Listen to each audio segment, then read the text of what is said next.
Selamat sore kawan-kawan semua, anggota AJI Jakarta. Dalam diskusi uji coba di ruang Pokes AJI Jek, di sini kita kehadiran tamu Mas Gading Yoga Ditya. Bener Mas? Yonggar Ditya. Oh, Yonggar Ditya. Aku akrabnya Mas Gading meskipun sering datang diskusi berkali-kali ya. Petang ini kita mendiskusikan tentang perlindungan hukum jurnalis dan pers. Ini membedah tentang Undang-Undang 40 tahun 99 yang nanti dikupas dengan Mas Gading. Mas Gading ini seorang advokat dan dulu pernah di LBH Pers. Pernah dekat dengan saya waktu saya didampingi ketika digugat oleh institusi perguruan tinggi di Semarang ya. Semarang. Tahun berapa Mas itu? Agak lupa. Kalau nggak salah 2019 ya. Oke. 2018, 2019 itulah masa-masa proses gonjang-ganjingnya. Iya. Sama saya waktu di AJI Semarang ya. Iya. Terima kasih Mas Gading saat itu. Dan sore ini kita akan membahas perlindungan hukum jurnalisme pers. Membedah secara umum Undang-Undang nomor 40 tahun 99. Mas boleh diceritain awal sejarah undang-undang kenapa itu dihadirkan? Ini kita bicara sebelum ini ya, latar belakang sebelum Undang-Undang 4099 tentang pers itu dibuat dan disahkan pemerintah dengan DPR.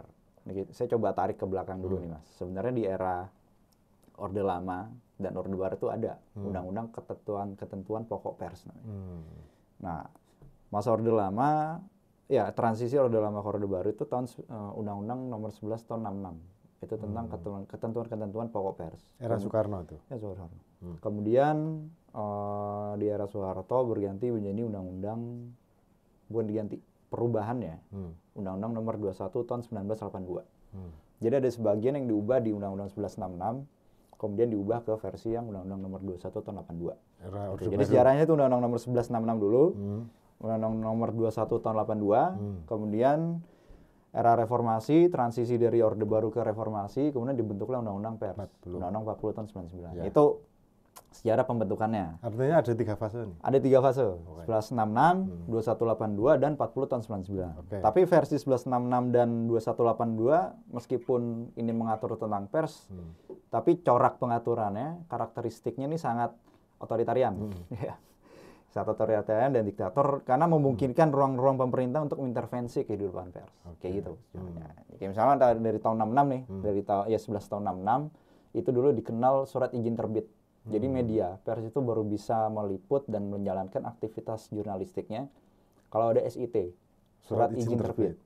Kemudian di Undang-Undang nomor 21 tahun 1982 itu SIUP, surat izin usaha penerbitan pers. Isinya sama sebenarnya. Normanya aja, terminologinya beda.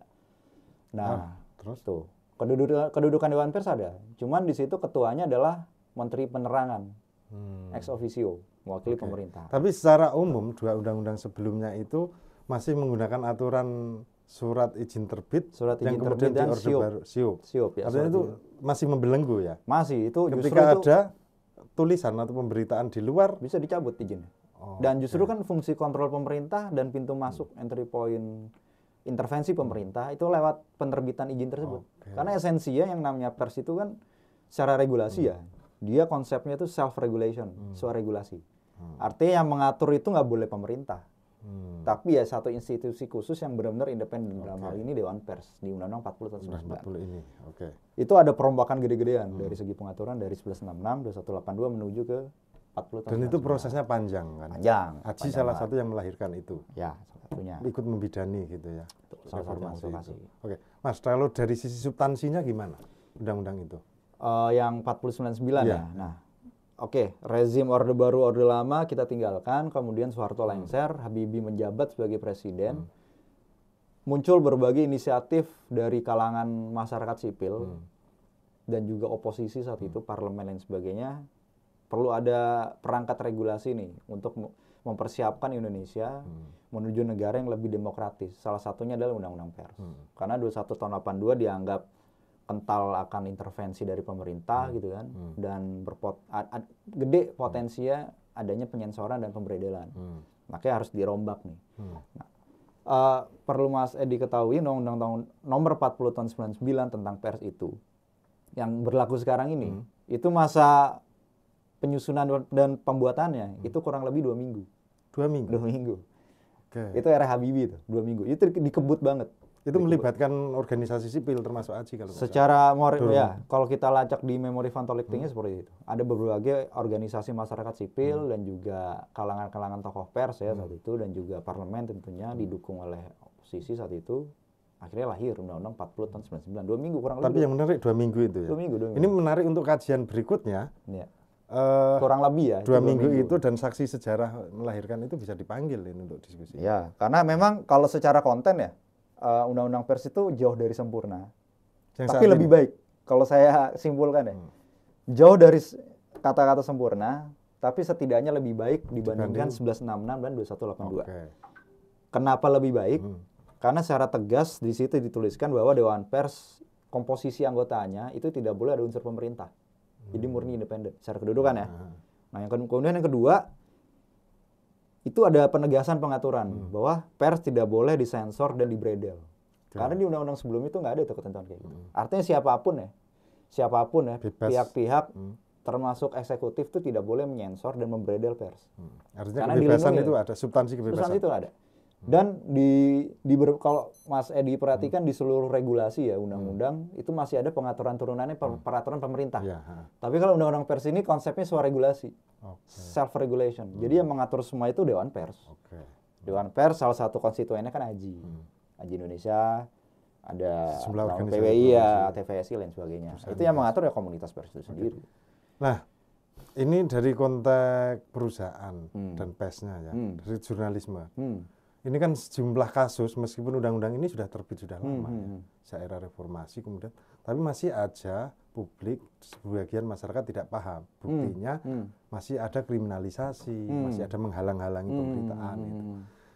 Bisa nggak dibedah bahwa langkah-langkah menghalangi dan lain sebagainya itu juga kena sebenarnya? Kalau secara norma substansi itu udah diatur ya. Kalau bicara soal melindungi jurnalis, memberikan perlindungan hukum terhadap jurnalisnya ya dalam meliput itu udah diatur di situ di pasal 8 dan pasal 18 Undang-Undang Pers. Dan ada sanksi pidananya? Ada. Sanksi pidananya di pasal 18. Jadi siapapun yang secara melawan hukum ya dengan sengaja secara melawan hukum itu melakukan kegiatan yang mengakibatkan terhambatnya kerja-kerja jurnalistik itu ada pidananya.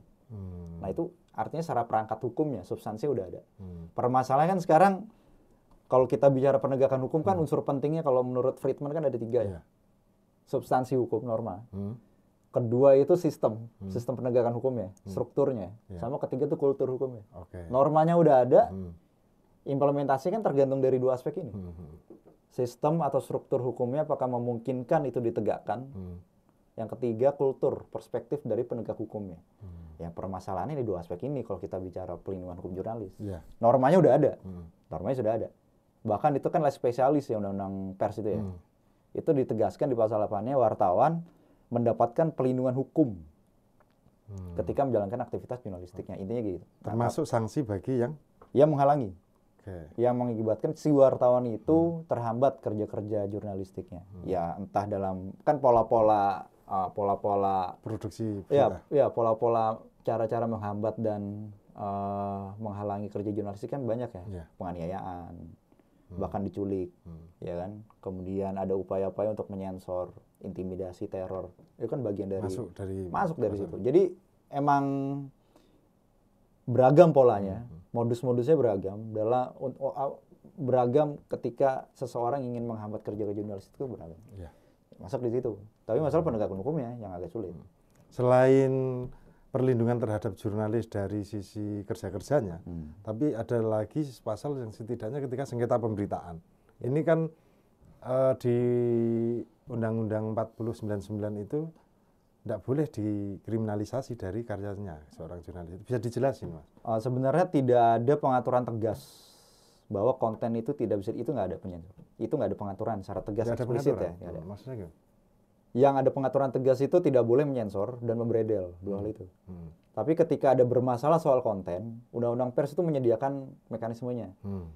Yang keberatan, mau pejabat, publik, atau bahkan aparat penegak hukum ya, yang keberatan atas pemberitaan pers yang diliput itu, dia bisa mengajukan hak jawab atau hak koreksi, atau bisa mengadu ke Dewan Pers. Nanti Dewan Pers akan menilai ini berita melanggar kode etik atau tidak.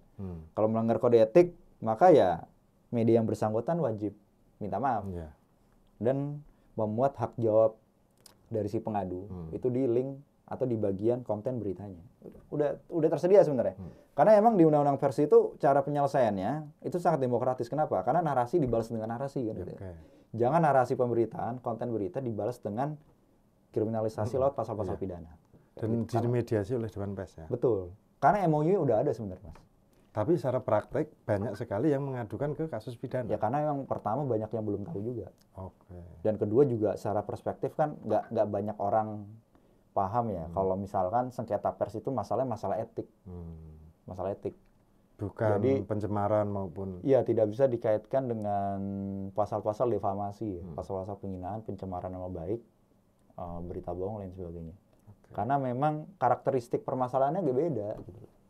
Karakteristik permasalahannya agak beda. Parameter yang digunakan untuk menilai apakah berita ini bermasalah atau enggak, melanggar atau enggak itu kode etik jurnalistik. Nah, lembaga yang punya wewenang dan punya kapasitas untuk menilai itu Dewan Pers. Oke. Itulah kenapa karena tidak ada penegasan soal itu, solusinya adalah Dewan Pers dan Polri membuat MOU. Termasuk kejaksaan, Jaksa Agung. Kalau yang saya tahu dua aja sih. MOU antara Dewan Pers dengan Polri ya. Karena pastinya kan setiap orang tuh melaporkan ke pihak kepolisian tentunya kalau ada menurut dia berita ini bermasalah misalkan. Nanti dari pihak kepolisian akan mempelajari dan berkoordinasi dan berkonsultasi ke Dewan Pers. Baru nanti penyelesaian dilokalisir di Dewan Pers. Gitu mekanisme. Itu mekanismenya. Ini banyak yang nggak tahu juga kalau ada MOU itu. Yang tahu MOU kan ya kita aja sebenarnya. Sama praktisi pers sama advokat ya. Iya. Dan aparat kepolisian juga kadang-kadang tidak tahu juga. Dia memproses gitu. Betul. Sejumlah kasus di Kalimantan. Betul. Kira-kira apa ini biar ini kan pers salah satu pilar demokrasi. Kenapa itu dihadirkan undang-undang itu kan? Mengacu dari sejarah yang diceritain tadi. Memperkuat dasar hukum. Nah, tapi persoalannya banyak yang belum tahu, mulai dari aparat dan lain sebagainya. Apakah diskusi ini bagian dari itu atau gimana ya? Iya, karena perlu ada sosialisasi memang. Jadi meskipun udah dari tahun 99 ya, undang-undang pers ini mesti disebarluaskan gitu ya. Dan nggak cuma disosialisasikan ya, tapi kalau bisa dibuat program pelatihan ke seluruh aparat penegak hukum ya. Bahwa kalau menerima kasus-kasus yang berkaitan dengan berita gitu kan, ya ini ada undang-undang yang tersedia. Jadi mereka tidak sembarangan menerima dan memproses itu secara hukum pidana. Tapi ya lewat mekanisme undang-undang pers. Karena jangankan di daerah, bahkan di ibu kota sendiri tuh beberapa instansi kepolisian ada beberapa yang masih belum paham. Beberapa ada yang paham. Ya mungkin yang paham petinggi-petingginya gitu. Tapi kalau untuk penyidik yang bawahnya beberapa masih banyak yang belum paham. Gitu. Apalagi di daerah. Itulah kenapa kasus-kasus kriminalisasi kan banyak di daerah. Salah satunya. Itu salah satu faktornya. Nggak banyak tahu kalau misalkan untuk sengketa pemberitaan itu ya dari pihak kepolisian wajib berkoordinasi dan berkonsultasi ke Dewan Pers. Dewan Pers yang menyelesaikan. Makanya banyak kasus di daerah tuh yang media dilaporkan pejabat gitu kan. Apalagi di luar Jawa itu. Ya, di luar Jawa itu yang langsung diterima aja. Keluar LP-nya. Bahkan bisa sampai disidangkan itu. Sampai P21 berkasnya dan disidangkan. Menarik juga ini. Dan itu kan sejumlah kasus misalnya Mas. Itu sudah proses hukum. Biasanya kan ada saksi ahli dari Dewan Pers lain sebagainya. Pernah nggak penanganan kasus seperti ini? Ya, memang harus kayak gitu. Jadi memang Mahkamah Agung itu mengeluarkan surat edaran Mahkamah Agung ya. Kalau misalkan ada kasus-kasus berkaitan dengan pers, itu wajib menghadirkan ahli dari Dewan Pers. Itu untuk ya menilai, untuk meyakinkan majelis hakim ya, bahwa apakah konten yang jadi objek perkara dalam kasus pidana itu produk pers atau bukan. Kalau produk pers ya seharusnya ini kewenangan dari Dewan Pers. Dan itu tidak berlaku di pidana ya. Perdata juga. Karena banyak pola-pola pembungkaman itu tidak dengan cara kriminalisasi atau tidak dengan cara-cara melaporkan dengan pasal-pasal pidana. Pencemaran nama baik, hoax dan sebagainya. Tapi dengan perdata. Tapi dengan gugatan perbuatan melawan hukum terhadap media yang bersangkutan dan terhadap jurnalis yang bersangkutan ya. Karena pasal perbuatan melawan hukum itu banyak guru besar hukum perdata, itu kan konteksnya perdata ya. Banyak guru besar hukum perdata bilang itu tuh pasal keranjang sampah dalam tanda kutip. Jadi seluruh perbuatan gitu kan yang dirasa melawan hukum dan ada kerugian bagi orang lain, setiap orang gitu, itu bisa pakai pasal itu. Pasal karet juga itu? Enggak. Kalau bicara pasal karet sih enggak ya. tapi pasal itu coba dimanfaatkan oleh pihak lain. Kalau kita bicara pasal karet itu konteksnya yang pidana. Ya, yang sekarang udah disahkan ya ternyata ya, KUHP yang baru yang akan berlaku 3 tahun ke depan gitu kan. Terlepas problematika yang ada di pengaturan itu, aspek perdata itu di pasal 1365 itu perbuatan melawan hukum seringkali digunakan pihak-pihak yang keberatan atas konten pemberitaan untuk mengajukan gugatan perdata. Tapi itu sebenarnya bisa hangus ketika mengacu Undang-Undang 4099 itu ya. Betul. Tergantung nanti kan battle-nya kan di persidangan toh. Ya. Nah nanti apakah karena kan posisi media ya, posisi pers ini kan sebagai tergugat pastinya. Penggugat pihak yang keberatan atas konten pemberitaan itu. Bagi mereka kalimat misalkan. Tapi bisa nggak menolak dari proses dilaporkan secara perdata gitu? Digugat secara perdata ya? Pengadilan bisa menolak nggak? Nggak bisa, karena siapapun berhak menggugat. Oh, kalau yang perdata itu perdata, ya? Siapapun bisa gugat.